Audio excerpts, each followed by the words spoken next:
You thought you had ridded yourself of us for a while, but much like the McRib, we're back. And so is Georgia football. I don't know if the McRib is back, but we are. And a lot of injuries coming into this thing. Not a big surprise. Ryan Curley wrote the story today over on Dawg Post. Give us a rundown, Ryan. A lot. Hey, well, first of all, should we go ahead and start with the Pierce Sperling news? That would be a big one. Congenital heart disorder. Georgia knew about this last year. He was a true freshman. He obviously got a little bit of garbage time snaps, but he's no longer going to play football, so a medical retirement. He's still going to be with the team on scholarship, so that's more the disheartening news, right? Someone having that taken away from him. That sucks. So he's not going to be part of the Georgia football team now, at least as a player. As far as starters go, Smile London is not going to participate during the spring. Same injury that he was dealing with when he didn't play in the Orange Bowl. Same goes for players like Damon Wilson. A couple of the freshmen are dealing with some injuries, Christopher Jones and DeMello Jones, a couple of Jones. So some people will be limited. Let me just go ahead and bring the list back out. People that are out: Bo Hughley, Smile London, and Tyrion Ingram-Dawkins. So, and then a few people are going to be limited. Malachi Starks will be limited. Branson Robson's going to be able to run. That's one of the bigger things. We can talk about that. Yeah, we can definitely talk about that. I think that was more encouraging news based off of what we heard today. Sure. Christian Miller, defensive lineman, he's going to be limited with a meniscus injury. Ra Thomas will be limited with that foot injury that he's been dealing with since the end of last season. Kobe Young, the transfer, he's the only transfer that's dealing with an injury, but he should be out there. So a bunch of guys are going to be limited, but the only people out is Bo Hughley, the offensive lineman, Tyrion Ingram-Dawkins, and then Smile London. Yeah, it's quite a list. I actually do appreciate Kirby going through and saying what is and what is not reality, because that's helpful. But, Branson Robinson coming back. First of all, as someone who's had something very similar to that in my family with what Pierce Sperling's dealing with, it's really disappointing. It's hard to deal with. Really not much to say. It's crushing for him. But, at some point in his life, he was not going to play football. It just happened that this was taken from him, but you never know. You never know where that will lead you after that. So it's disappointing news for him. But life does move on, thankfully.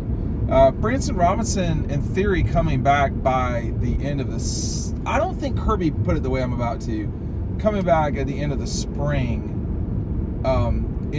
Maybe wash that from your head. But he will be there in the fall. And I think that helps. I mean, Travis Etienne was something we could talk about in the near future. But did I say Travis? Travis is Trevor. right. Trevor. Yeah, sorry about that. Little Etienne. Well, either. I mean, he's like both. But him being there will help at running back. I mean, you see why Georgia was so on the front foot for getting a tight end in the portal, particularly a very good one. Look, I think injuries are definitely always a part of football. It's just what it is. Georgia dealt with them last year with Brock and Ladd just never being right at the end of the season. And then, Alabama, you wanted me to go straight? Yeah, I think. It's all right. With Ladd and Brock, last year, Alabama, of course, using that anytime they can, their fans online. I'm sure they will find their way to this video and talk about how they would have never lost a game had someone not been injured. But it's what it is. And, Georgia, thankfully, like everybody else, is going to be dealing with injuries in the spring. I don't know, Ryan. I mean, I think this happens. It's part of football. One thing I want to make sure that y'all are taking advantage of. We've got the link to the newsletter down below. We talk about this stuff on here, but you're getting it in real time with the newsletter. So make sure you're signing up with that down below. Thousands of people sign up for the newsletter. It's very informative. I think and free with spring. What's different is they're heading into it with all these injuries, right? So that's not great. Preventing them and typical. It's always like this. It's not that bad. This isn't super uncommon that they have a ton of guys. What you don't want is significant injuries to happen during the spring. Can't always prevent that when you're playing football every day. That's what you don't want to happen. But there's also some positives that come out of this, right? Okay. Other guys get reps. Smile London not being able to play, Malachi Starks not being able to play, a lot of younger players are going to be able to rep at linebacker and safety, and they already do. And they got some linebackers. They've too. got a lot of really young and really athletic and talented linebackers, and they've got 3 starting spots to fill in the defensive back room. I was just going to say, we walked past KJ Bolden today. That's going to be a guy that with Malachi limited, KJ will have a chance to come in and see what it's like to play at the highest level of college football immediately. Now, is he going to start? No. I mean, I don't think so. But I wasn't overly alarmed with the injuries. The Falcons just signed a guy that's coming off an Achilles. That's a different universe of problem. I mean, if you were talking about Carson coming off of an injury, or I think a more significant name, I mean, Smile Munden being out, Smile Munden's played football at Georgia a lot. He's played a lot of football. Roquan missed his last year's spring at Georgia, if I'm not mistaken. I reported that. I remember before anybody else did. But that wasn't a big deal. He still made a huge play for Georgia in the Rose Bowl. I mean, these are not serious. A meniscus is something you recover from. The shoulder stuff is stuff you recover from. That's why there's surgeons, and Georgia knows exactly what they're doing on this. Back to Branson Robinson. Yeah, and so Branson's someone that I talked to back at the Orange Bowl, and a patellar tendon, that could be a really long recovery. That could be a year. Kirby called it a 9-month recovery time, and that's what he said. He said that 9-month period is going to be right around the end of the spring. Right. So you're not going to see Branson Robinson at GA. He's not going to be. It doesn't seem like it. He's not going to be taking contact.